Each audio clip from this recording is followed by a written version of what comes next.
tema 1, subtema 3 tentang pertumbuhan hewan. Bismillahirrahmanirrahim. Assalamualaikum warahmatullahi wabarakatuh. Apa kabar anak-anak yang soleh dan solehah semuanya? Baiklah, kali ini bertemu lagi bersama Miss Tami. Kali ini kita akan belajar tema 1, subtema 3 tentang pertumbuhan hewan. Sebelum kita memulai pelajarannya, marilah kita membaca basmalah terlebih dahulu. Bismillahirrohmanirrohim. Nah, selanjutnya silahkan anak-anak mempersiapkan alat tulisnya dan juga buku tematiknya. Sekarang dibuka buku tematiknya halaman 67. Di situ terdapat sebuah teks atau bacaan tentang pertumbuhan hewan bebek milik Paman Nina. Sekarang anak-anak baca terlebih dahulu.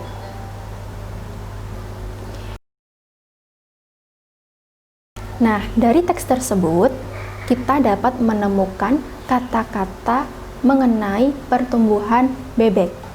Pertumbuhan bebek dimulai dari telur, kemudian menjadi anak bebek atau bebek kecil yang kemudian menjadi bebek dewasa.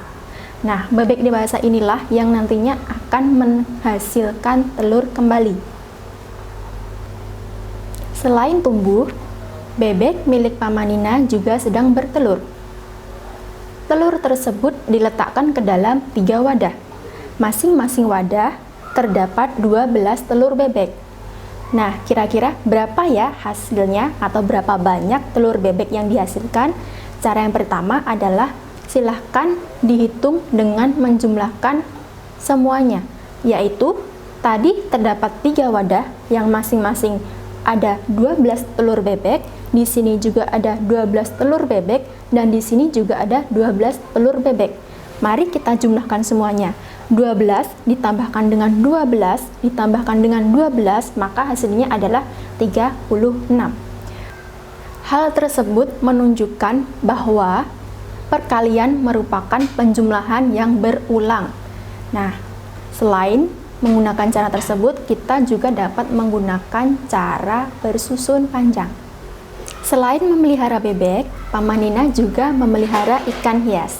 Warna-warnanya juga sangat indah. Nah, pernahkah anak-anak membuat karya dekoratif berbentuk ikan atau menggambar ikan hias? Nah, sekarang mari kita mencoba menggambar ikan hias. Ikuti langkah-langkah berikut ini. Yang pertama, marilah kita membuat bentuk pola lingkaran atau oval seperti ini. Kemudian selanjutnya kita tambahkan di bagian ekornya, kita bentuk garis zigzag. Kemudian kita bentuk garis lengkung membentuk sirip ikan di atasnya, kemudian di bawahnya juga. Lalu kita bentuk bagian kepalanya, yaitu mulut dulu. Kita tarik dari garis tepi menuju garis tengah, akan membentuk mulut. Lalu kita tambahkan lingkaran kecil sebagai mata. Nah, di bagian kepala sudah selesai. Lalu kita lanjut di bagian badannya. Kita membentuk sisik ikan dengan menggunakan garis lengkung. Bagaimana? Mudah bukan? Selanjutnya, anak-anak silahkan membuka bukunya halaman 72.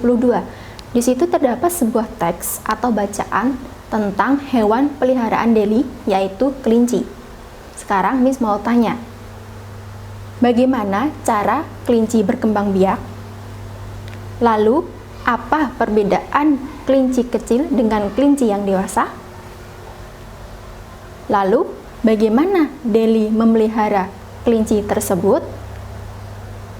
Nah, nanti ketika klaster, silahkan kalian berdiskusi dengan teman-teman kalian ya. Setelah tadi kita membaca teks tentang hewan peliharaan Deli yang berupa kelinci, sekarang giliran Nina yang memelihara kucing. Meskipun mereka memelihara hewan yang berbeda, Deli dan Nina tetap berteman baik. Mereka saling menghargai dan menciptakan kerukunan. Karena Tuhan sangat senang terhadap anak yang menghargai temannya. Hal tersebut merupakan pengamalan dari sila kedua Pancasila yang dilambangkan dengan rantai emas. Selanjutnya, silahkan anak-anak buka buku tematiknya halaman 76 sampai dengan 77. Di situ terdapat teks tentang pertumbuhan ikan. Dari teks tersebut, silahkan anak-anak tuliskan arti dari kata-kata berikut ini. Yang pertama ada insang, kemudian bertelur, lalu menetas, dan yang terakhir adalah tumbuh. Sekarang Miss mau ambil satu contoh. Miss ambil contoh kata yang pertama, yaitu insang, artinya alat pernafasan ikan. Kemudian Miss akan membuat contoh kalimat dari kata insang. Kalimatnya seperti ini. Ikan merupakan contoh makhluk hidup yang hidup di air. Ikan bernafas dengan insang. Ikan juga dapat bertelur hingga ratusan. Seperti itu contohnya. Nah, lalu berapa banyak ya? Bentuk dan jenis ikan yang beraneka ragam dapat menjadi sumber ide untuk membuat sebuah karya seni dekoratif. Contoh karya seni dekoratif bermotif ikan dapat anak-anak lihat pada buku tematik halaman 79. Nanti jika ada tugas membuat karya seni dekoratif, jangan lupa untuk dikumpulkan ya. Apabila salah satu dari teman kalian yang lupa membawa tugas, sebagai teman yang baik, sebaiknya kita memberikan saran dengan kalimat yang santun agar teman kita tidak tersinggung. Selanjutnya, kita akan belajar berbagai macam daur hidup hewan, yaitu katak, nyamuk, dan juga lalat.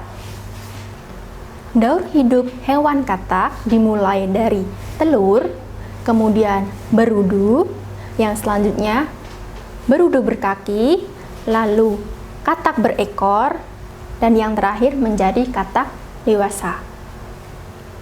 Lalu daur hidup hewan nyamuk dimulai dari telur, kemudian jentik nyamuk, lalu menjadi pupa, dan yang terakhir menjadi nyamuk.